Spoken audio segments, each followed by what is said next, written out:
Mental health is real, seek help, and the stigma.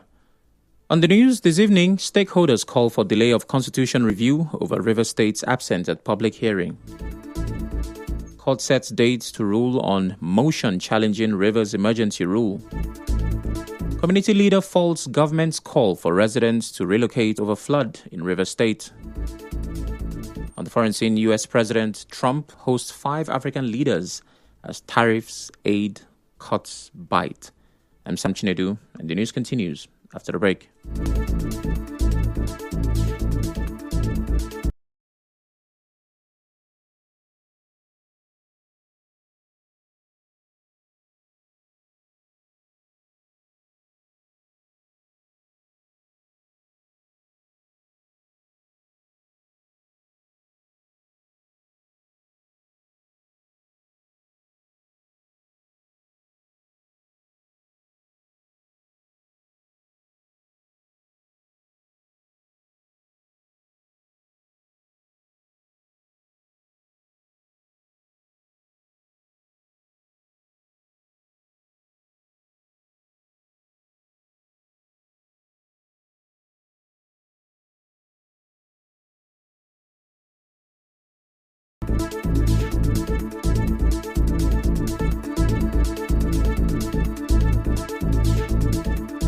Welcome back. The National Treasurer of the Ijaw National Congress, INC, Philip Agu, is asking the National Assembly to delay the planned constitution review. Speaking to correspondent Soibi Oruwari, Agu says this is important to allow Rivers State to be properly represented. He said Rivers State was missing during the South-South Zonal public hearing on the review of the 1999 Constitution in Ikota Ekpene, Akwa Ibom State, held over the weekend. He said a state of emergency in Rivers State is the main reason the state was not represented. They are back. We are there when the nitty-gritty was on this constitutional review. We are there present in the South-South zonal review of the 1999 Constitution.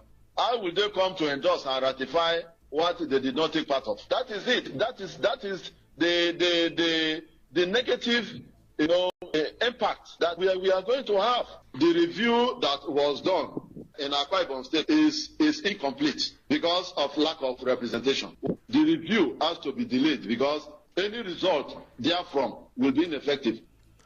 Agu said any suggestions made by individuals or groups from Rivers may not be successful because there are no elected leaders in the state to support and push those proposals. Talking about the proclamation of a state of emergency in Rivers State. People are not taking it serious. We can start to see the negative ripple effects of the state of emergency that is. You will see that the Rivers State, nobody is there to speak for Rivers State. So constitutionally speaking, we are not part of the review of this constitution. Part of Rivers State into whatever formation or state without the consent of the representatives or stakeholders of Rivers State. It is the State Assembly and other stakeholders that have the power.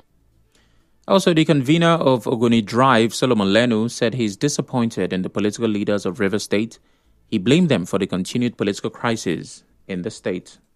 As we speak today, for some good number of years now, Rivers State has been systematically isolated and removed from the scheme of things, ever programs that the federal government is doing. These are issues that our politicians could have synergized together and put forward like other states did to appeal to our leaders. It is not late for them to come together. Census are beginning to look at the areas where they have got it wrong, because on the path and trajectory that we are following currently, give it a little time. Everything that made us Rivers State will erode away.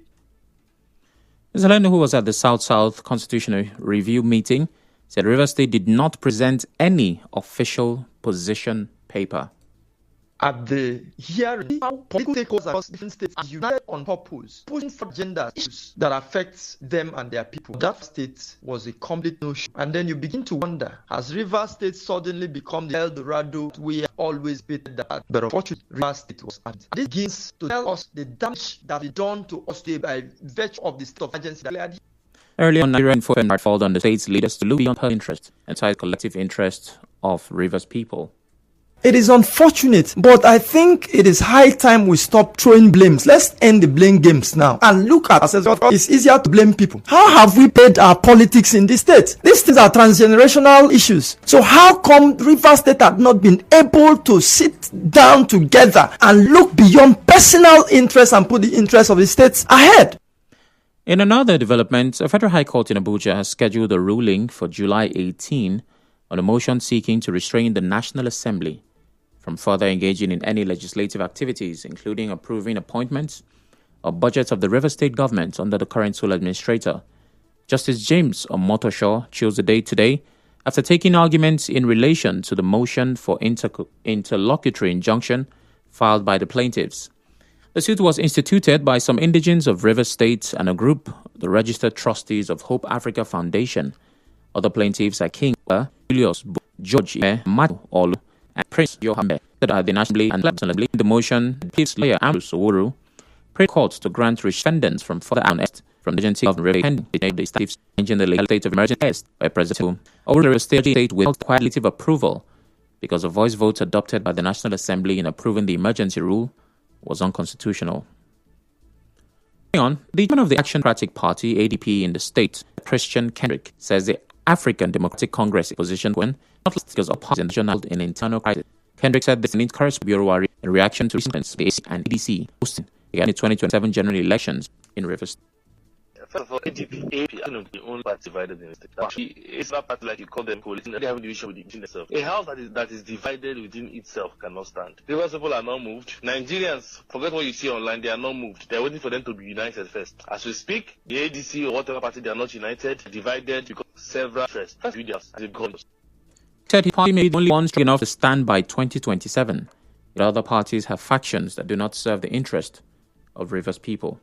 The APC chairman, is he done contending with Chief Emeka Beke? When he's done, he should talk to Rivers. They have their internal fights first. They should secure the victory before they think of coming to the ballot box. Don't be surprised. They're not to expect INEC to list you. INEC is watching them with dismay. Rivers people, they should prepare themselves and they should not be deceived. We've been cowed for too long. The reason why we have double factions in all these political parties is interest. And none of this interest is Rivers people.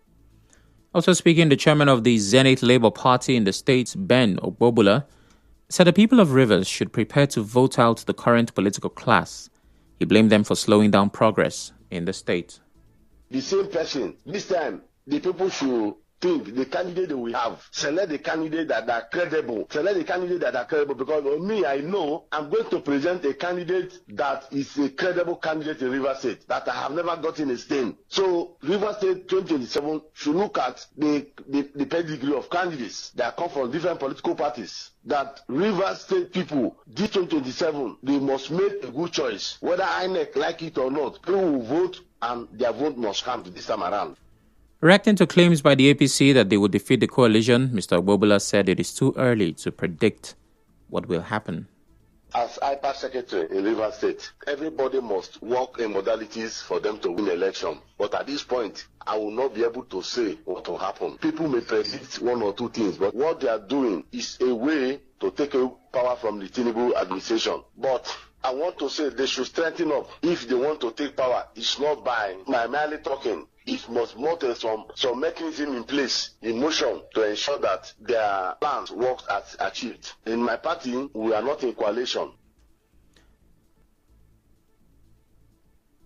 Still to come, community leader faults government's call for residents to relocate over flood in River State. Stay tuned.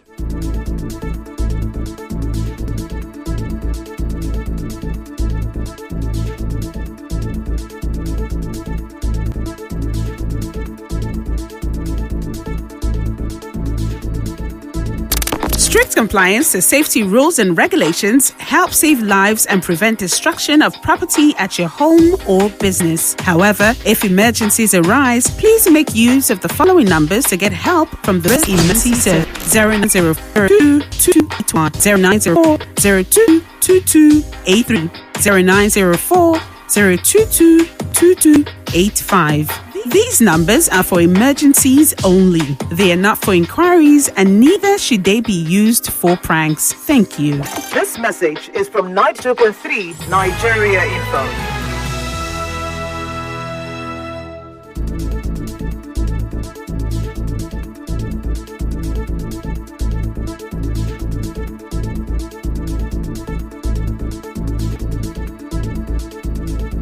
Welcome back.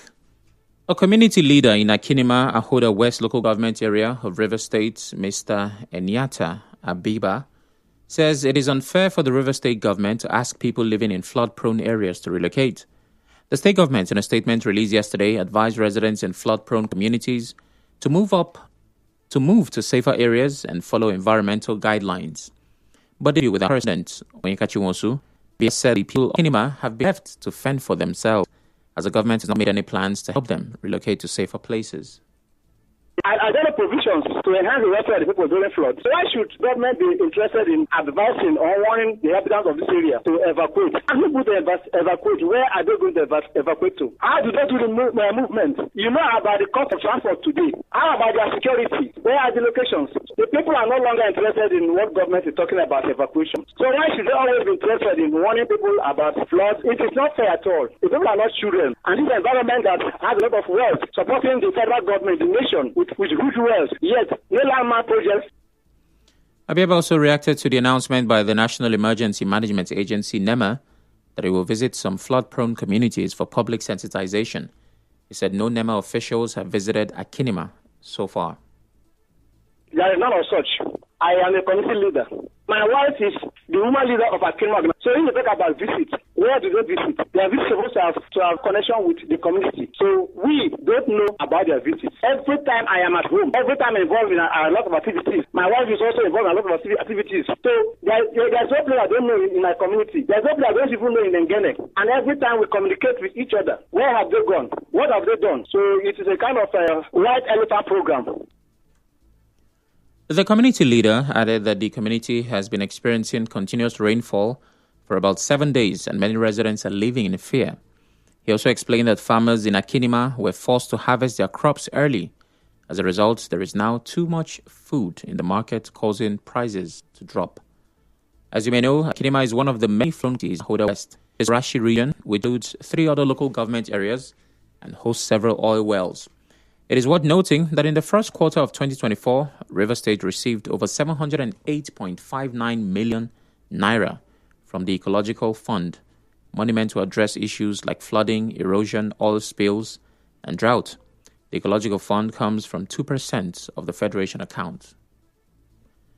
Away from that, 2 more defendants in the murder trial of 12 suspects accused of killing a female police inspector, Christiana Erekere, have testified in their defense at the Rivers State High Court in Port Harcourt. Emeka Joshua, the 9th defendant, told the court he was inside the vehicle and did not witness any crisis at the Taba police station. He also mentioned that during an argument at a police checkpoint, the mobile phones of one Precious Iyota was damaged. On his part, the 10th defendant, Blessing Ovie, who was the driver of the vehicle stopped by the police, denied any fight between the female police officer and the passengers.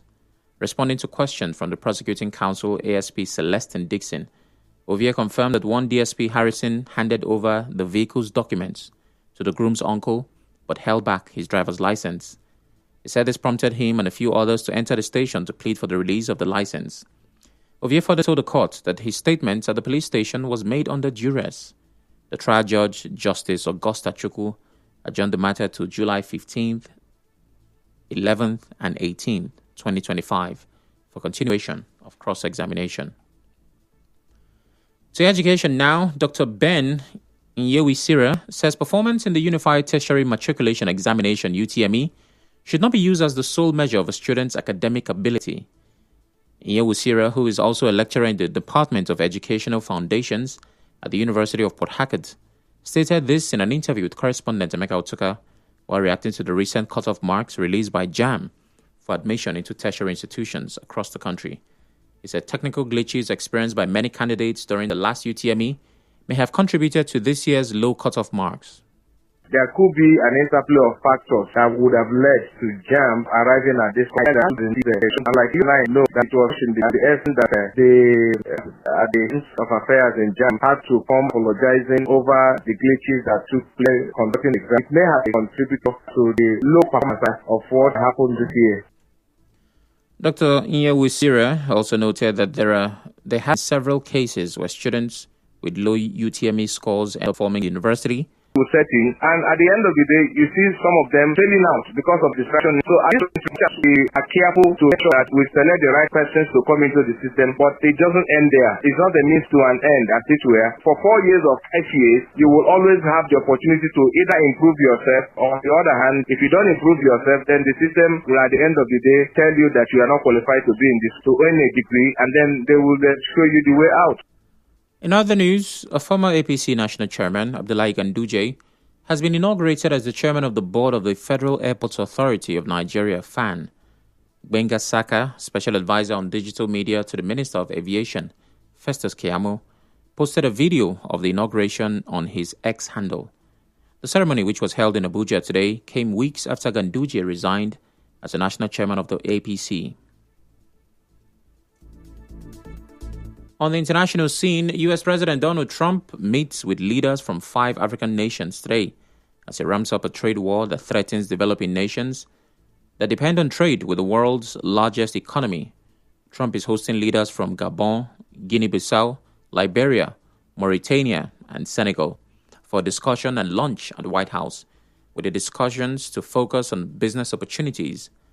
African experts are waiting for Trump to announce dates for a broader summit with African leaders, possibly in September, around the time of the United Nations General Assembly.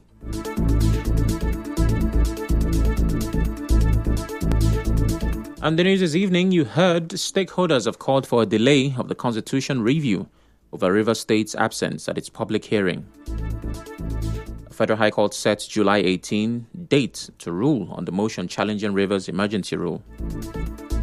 A community leader has faulted the government's call for residents to relocate over flood in Rivers State.